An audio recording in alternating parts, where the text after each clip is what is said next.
Les gens, je viens de vivre une expérience superbe, d'accord? L'amour est bien. Si quelqu'un vous dit le contraire, non, c'est qu'il ment. Il n'a jamais goûté à ça. Moi là, j'ai goûté à ça. Tu te sens aimé, un homme te fait, tu te sens comme si tu étais au paradis. Oui, avant de tomber sur un pervers narcissique, un gros villageois. Mais non, là, non. Les filles, je viens de vivre une expérience vraiment superbe. Quand vous voyez un homme aime sa femme, c'est beau. J'étais assise au restaurant en train de manger et paf, voilà un couple, ils sont assis en train de manger. Tu peux regarder l'homme, il s'apparente à la cinquantaine, 55 ans, 50, la femme dans les 45 ans par là. Mon Dieu, venez voir l'alchimie. L'amour parle. L'amour n'a pas de parole, n'a pas de mots. Tu vois seulement le regard. Quand la nourriture arrive, ils ont fini de commander. Maman, viens voir ici là. Tu vois comment le gars, il privilégie d'abord son épouse. Pas les histoires qu'on va dire que non, c'est la femme qui sert l'homme. C'est l'homme. Non, tant la femme veut servir l'homme, tant l'homme veut servir la femme. Tu ne comprends pas ce qui se passe. Pas les histoires qu'on va dire que non. Dans la logique, la chrétienne africaine, et c'était les Africains. C'était les Africains, pas les Whites. Parce qu'on a tendance à croire que non, c'est seulement les choses des Blancs, c'est seulement les choses des Whiteys. Non, je dis les Africains. Ils s'asseyent là, ils sont en train de manger. Tu vois comment chacun est content. Tu vois comment l'homme, mon frère, il prend de l'appétit à regarder, à observer sa femme manger. La femme elle-même, tu vois comment elle baisse la tête. Après, elle soulève, elle regarde son gars, elle sourit. Tu sens que l'amour de ça, il n'y a pas l'âge pour l'amour. Tellement j'ai observé, j'ai vu l'alchimie, elle dit que non. Entre-temps, je vois comment le monsieur est en train de manger. Après, sa femme lui fait comprendre que ouais, mangeons vite et puis on peut prendre les enfants. Toi-même, tu sais que non, j'aime te faire plaisir comme ça. J'aime te faire plaisir, j'aime quand tu es heureuse, quand tu es contente. Ouais, mon épouse, mange. Pourquoi est-ce que tu es toujours en train de me donner tout, non? Je t'ai amené ici pour toi. Tu sais que c'est un moment de plaisir. À un certain moment, moi, je ne pouvais plus moi supporter. Moi, j'aime voir ce qui est bien. Oui, et j'aime apprendre de ce qui est bien. Je m'approche des gens, je dis que pardon, excusez-moi, je vous observe depuis. Pardon, dites-moi, qu'est-ce qui fait que vous avez autant de complicité? Ça fait combien de temps vous êtes ensemble? Il dit que non, ça fait plus de 15 à 20 ans, ils sont ensemble. Ils ont des enfants de presque 22, 25 ans. Et maman, j'étais dépassée.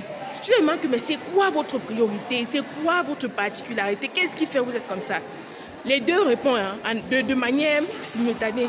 Non, la complicité. La complicité, et nous sommes d'abord des amis. On ne joue pas avec ce qui fait plaisir à l'autre et vice-versa.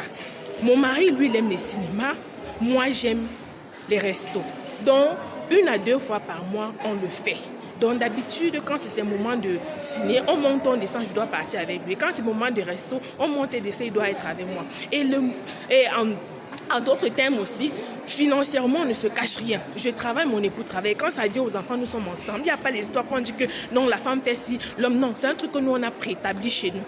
Et c'est ça qui fait à ce que depuis longtemps, on est encore amoureux jusqu'au premier jour. On n'est pas parfait, on a souvent nos problèmes. Mais mon époux sait comment me ramener à la raison. Tout comme moi, je sais comment ramener mon époux à la raison. On se chamaille, on a les problèmes, on a les moments de discorde. Mais quand on regarde nos enfants, ils sont heureux. On parvient à prendre nos enfants, eux, ils font notre force. Et par rapport à eux, on se dit toujours, ça vaut la peine de toujours faire des compromis. Parce qu'on veut que nos enfants reflètent cet amour que nous avons. Que les compromis. Le monsieur dit que je me suis coupée d'1, 2, 3 parce que je savais que non, ça ne faisait pas plaisir à ma femme. La femme dit que je me suis coupée d'1 parce qu'elle savait que ça ne faisait pas plaisir à mon époux. Combien d'entre vous faites ça? On est en Afrique avec les gros villageoises et les villageois. On dit compromis, elle dit que non, je suis l'homme. On dit compromis, la femme dit que non, je suis la femme. Mais vous partez même où avec ça? Il n'y a pas de mariage réussi sans compromis, oui. Vous ne pouvez pas entrer dans l'entreprise du mariage. À cause du mariage, vous vous coupez de vos rêves. Vous vous coupez de ce qui vous fait plaisir. Vous êtes nombreux dans les foyers comme ça que même pas un jour, votre gars vous a amené même prendre de la glace. Moi-même en premier, j'étais entrée comme ça là parce que j'étais folle amoureuse. Que oh, l'amour va me tuer. Maman, j'ai laissé, je m'ai parti au cinéma, à mes petits restos, pas les trucs extravagants.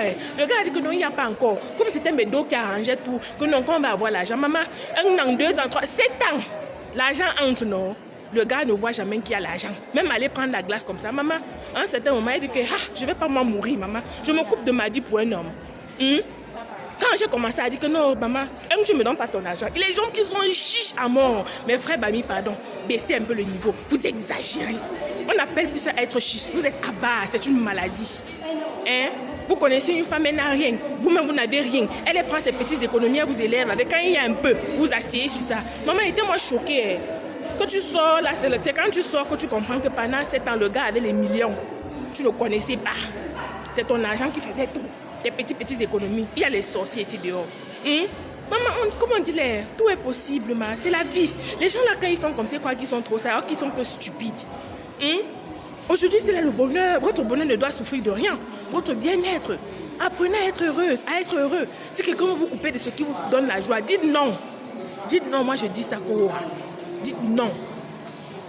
Parce que si dans un foyer, dans un ménage, il n'y a pas les moments souvent d'intimité entre vous, ça ne sert à rien. Parce que ce sont les moments là qui font à ce que vous resserrez les liens. Vous vous retrouvez. Parce que quand il y a les enfants, vous n'avez plus d'intimité. Donc choisissez le moment où les enfants partent eux déjà. Une fois à l'école là, vous restez vous. Vous faites votre boulot tranquillement, sortez des petites balades, des petites sorties. Il n'y a pas l'âge pour être heureux, pour se faire plaisir, pour faire plaisir à son partenaire. Ce sont les petits moments comme ça d'attention qui manquent beaucoup dans les foyers africains. Quelqu'un travaille, il devient l'esclave du travail. Tu te demandes si c'est lui qui travaille ou c'est le travail qui le travaille. Non, disons-nous la vérité. En tout cas, j'ai été trop heureuse aujourd'hui. Et arrêtez d'être aigri. Ce n'est pas parce que vous couchez vous, ça a raté que vous allez vouloir que le foyer de tout le monde rate. Non.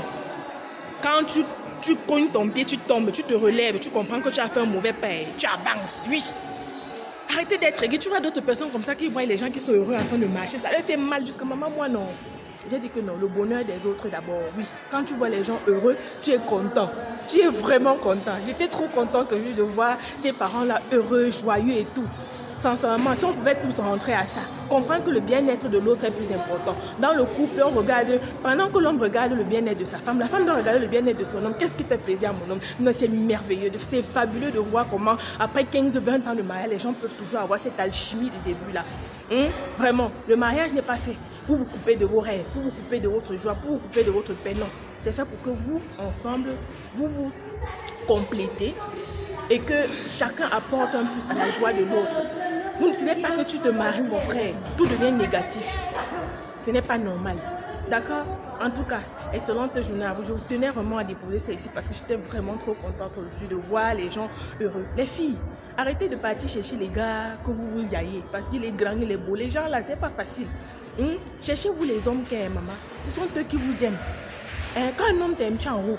Vous voulez toujours chercher la carrure. Ce n'est pas facile aujourd'hui de trouver un homme qui est grand, qui est beau, qui a l'argent, qui connaît vous traiter. Non. Ce sont les gens là qui n'ont pas toujours la carrure, le charisme debout là. Que, non, eux, ils ont l'argent, ils connaissent traiter les femmes et tout ça. Ce n'est que les pauvres là qui passent de temps à dire que non, mon argent. Quand tu vois les vrais gens qui ont même les dos, et ils ne se dérangent pas. Il va dire que non, il travaille son argent, c'est pour sa femme et ses enfants. Viens voir les gens là qui sont petits d'esprit, petits dans la tête. Leur argent, c'est pour eux. L'égoïsme, jusqu'à ça peut leur tuer seulement. En tout cas, l'amour est bien, comme je vous ai dit. Si vous n'avez pas connu, non, c'est que vous allez mourir bête. Moi, j'ai connu moi ça. Donc, pardon. Chacun doit connaître ça même au moins une fois dans sa vie avant de mourir, oui. L'amour est bien. Aimez-vous, aimons-nous, faisons du bien. Contribuons au bien-être de l'autre et vice-versa. Bisous, au revoir.